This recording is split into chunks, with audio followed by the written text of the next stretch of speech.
Protests now in their 15th day. But rather than pursue and run the risk of bloody clashes unfolding before the eyes of the world, riot police withdrew. Will they be back? Or is Ukraine's embattled president charting a different course? Viktor Yanukovych, who stunned Brussels with his November 21st decision to back out of an EU partnership treaty and instead opt for closer ties with Moscow. He's now offering talks with the opposition, caught between Moscow's hard sell and tumbling markets that have the country's big conglomerates on credit watch. What are Yanukovych's options? With the EU foreign policy chief and a top State Department official both in Kiev right now, sympathizing, you can see here, with anti-Yanukovych protesters, and the rest of Eastern Europe watching very closely indeed. This certainly has the trimmings of a broader East v West showdown. Although, we'll also see why what's unfolding will not be a remake of the 2004 Orange Revolution. Today in the France 24 debate, we're asking the question, is it a frozen stalemate in Kiev? And with us from the Ukrainian capital, correspondent Gulliver Cragg, who's been following this from the get-go.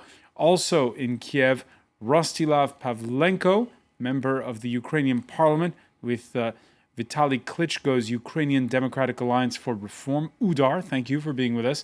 Femin activist Inna Shevchenko. Welcome back to the show. Welcome back as well to Celestine Bolin. Thank you. Contributor to the International New York Times.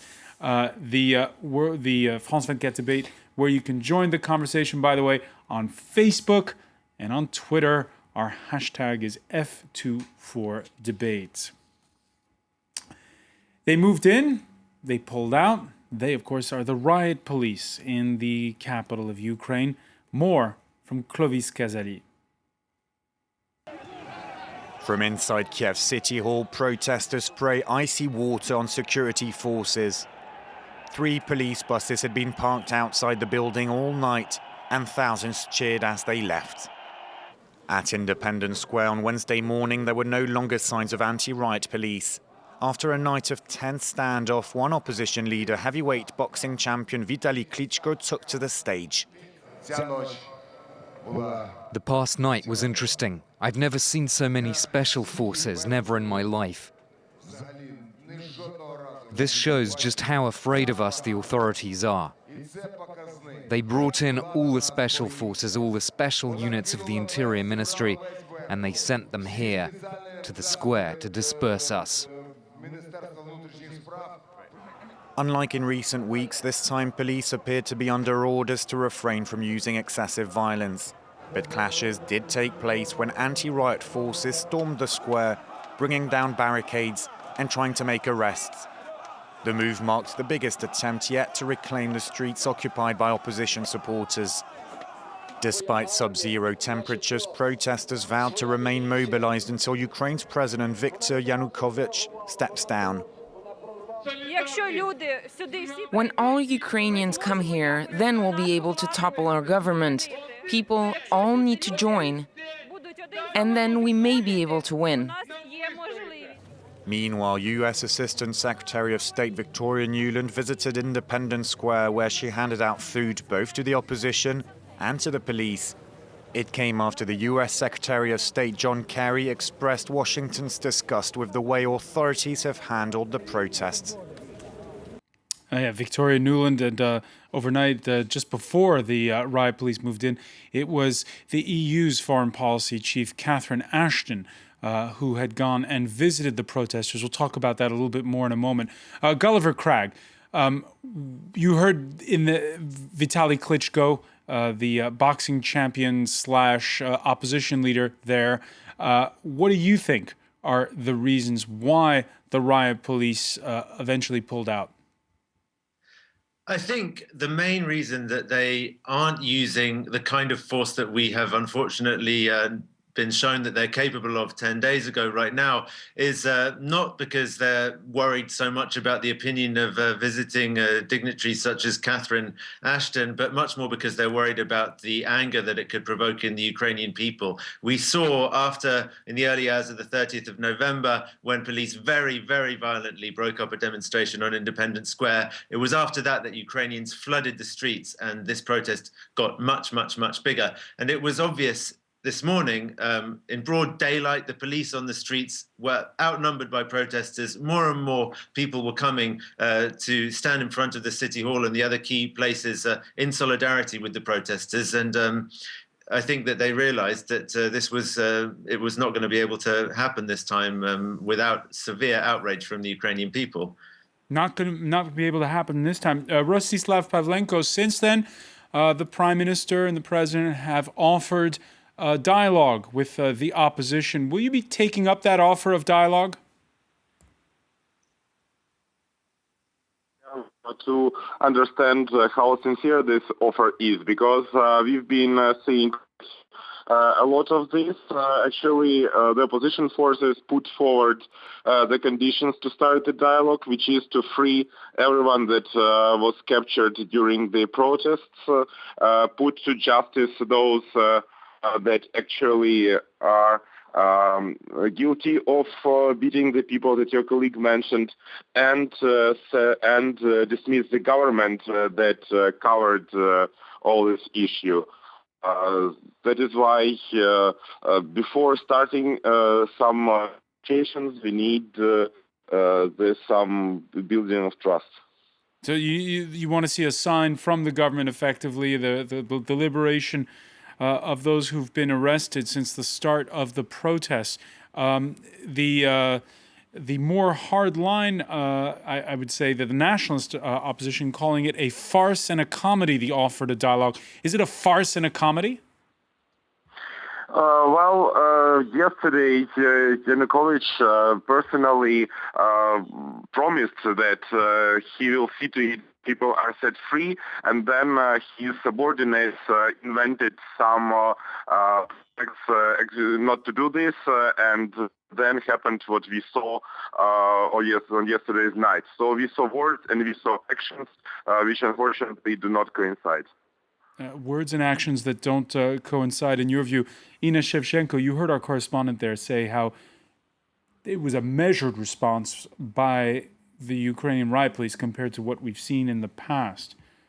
Exactly. What we can say right now that right now all the world observe how Ukrainian government and president, they are lost. They're definitely lost. They don't know what to do and what kind of tool to use to stop the protesters, but they still try. And what we see that, for example, last night, there were already more policemen and more special forces, but there were also more protesters. So they had to leave the administration, the city hall, and they don't know what else they can use to stop people. So right now, I think, again, as last time we were discussing, I said that this demonstration is not a demonstration, it is a revolution. Right now we are watching, and all the world is watching, that this revolution is showing that Ukraine is not a country of few gangsters that are in the parliament and in president administration, but right now we can observe that Ukraine is a country of finally politically active people, thousands of people that are coming in the street and demanding something. But also on the other hand, I see what's happening is that protesters somehow they don't know for what they're standing for so long. Because opposition is talking about, for example, impeachment. That is not possible in Ukraine because we don't have law about that right now. And not many people know about that. But opposition from the stage, they're talking for that. But this is just not real. This is practically not real. So some people, protesters, they're just lost. They're waiting for someone to lead them. And this is also the problem of this revolution, that we cannot see a strong opposition that could really lead the situation. So now, when you heard Rostislav Pavlenko say, show us a sign of goodwill, free the people that are in prison, and maybe, yes, let's have dialogue. Do you agree with No, that? if you follow the news, they are freeing today. The few activists, they were free. Those activists that were arrested, they are free today. So, but this is not a sign of trust. What I think that right now, it's just impossible to leave Maidan for people. It's impossible to stop it. It's not allowed. And should there be dialogue with the president? People cannot leave there. Should there be dialogue I think with the that president? the president has definitely, by law, it's not possible to, for him, like as they scream for impeachment, it's not possible. I think that Yanukovych, I refuse to call him president, Yanukovych has to pay for the fact that he's going to stay until election in 2015. And the payment will be that he, as an emergency, he has to sign the EU agreement. And this will be the payment for him to finish his presidential term. But should there be dialogue between the opposition? Well, without dialogue, it's not possible. Opposition has to meet and to give him exact demands. And this is something that is not done right now, clearly. I mean, I think, something has to give, obviously. I mean, it's hard to see. I mean, maybe you're right. People will never leave. But actually, people eventually leave. It'll stay cold. It'll stay difficult. And I think, it's the one very obvious possible outcome is early elections. And I don't see why that isn't somehow the most realistic card on the table. I'm not in either camp, or I'm not hearing what the strategies are, but it would seem to me, first of all, it's true that people are in the street, but I would not say it's a revolution, since there's a whole, 46 million Ukrainians, and they're not all on the street. So you have to kind of give a chance for democracy to work in the way that we know it to work best, which is through a vote. So, I mean, I think, any outcome that's forced from the street it's good for dialogue, but it's not good for a change of political power. All right, so the perhaps early elections you think might be a solution. I want to pick up on what you just said about not everybody being in the street. Gulliver Cragg, there was a former interior minister who's with the opposition in Ukraine saying today, basically only some units remain at the service of the regime. Point of fact, how many people still support Viktor Yanukovych? I was sent yesterday or the day before a survey that was presented to me as being independent, but that was done by the European Centre for a Modern Ukraine, which is a think tank which I think tends to be rather more pro-government, promoting the Yanukovych government, its stated aim to pursue the European integration. Whether you believe that or not is a different matter. Anyway, this poll that they sent, even they showed something like half of all Ukrainians saying that they supported the protest movement, then around 43% saying they didn't support it, and the rest undecided. So you see, you've got a division in Ukraine. But I would imagine that the real figures, probably if you had somebody who was an anti-government think tank, asking the questions a little bit differently, you'd be able to get bigger results in terms of the amount of people who are supporting this protest movement. So my feeling is that a clear majority, but not necessarily a vast majority of Ukrainians support the protest movement. And we know Viktor Yanukovych's popularity was hovering around the 20% mark.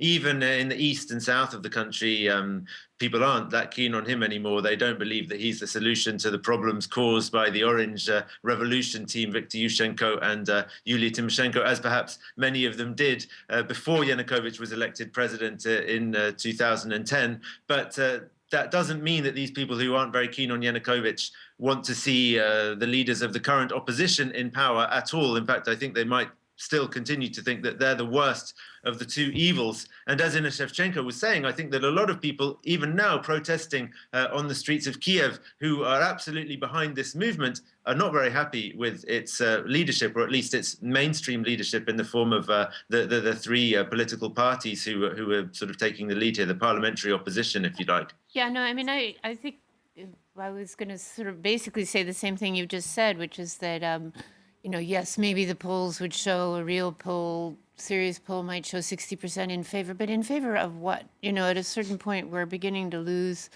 what the actual goals here, or what the possible way out of the situation is. And so, I think the for and against becomes kind of All right, irrelevant. let's put that until- to Rostislav Pavlenko then. We have a stalemate situation. You heard Ines Shevchenko say that she wants to see Yanukovych go, but that you need to be able to sit down at a table with someone at some point to spell out these demands. What do you say to that? When is the right time to sit down at the table again? Look, Ukraine has a rich history of political compromises set through the early elections. We had crisis 1993, 1994, which was resolved by early elections. The origin in a rerun of the presidential election, and in 2007, the political crisis was also resolved through early election. That is why what we can discuss with the authorities is actually how the elections of president, possibly the parliament. And this will actually be a sort of a referendum on how people understand whether Yanukovych is leading the country in the right direction, which he claimed, and justifies his turn out of Europe, or that people dislike it and they want him to go. All right, I'm sorry, I'm going to interrupt you because Rostislav, because the telephone line is breaking up a bit. But there again, you're also endorsing that idea. Early elections. It sounds like from what he's saying that perhaps negotiations are about that at this point. Well, I think that if they will go to discussion, like as Yanukovych already proposed, anyway, of course, we don't have to expect a lot. I think it's a bad luck to expect a lot from politicians anyway. So, especially in such a situation in Ukraine, I think if they will sit around the table and will start to discuss and will start to spell their demands, this will be already the first step. But we can see right now that Yanukovych is not the guy who would follow, who would agree on any sort of demands of opposition. What he's trying to do is he's trying to just to clean Maidan somehow. First, they were waiting when people will leave, when people will freeze and they will be tired and they will leave. They are not leaving. They are coming more and more and more. And even policemen are taking off their uniforms and joining them right now. Maybe not many people know about that. Those guys from special services who were beating people during Bloody Night, they are giving interview and they are saying that they had a kind of a demand from main guys who said that they will have to protect students from nationalists. This is the way how they are forcing people for all those clashes. So you're saying it's not a stalemate, the tide is turning. We're going to have to take a quick break. Yeah. We'll pick up on this. When we come back, you're watching the France 24 debate.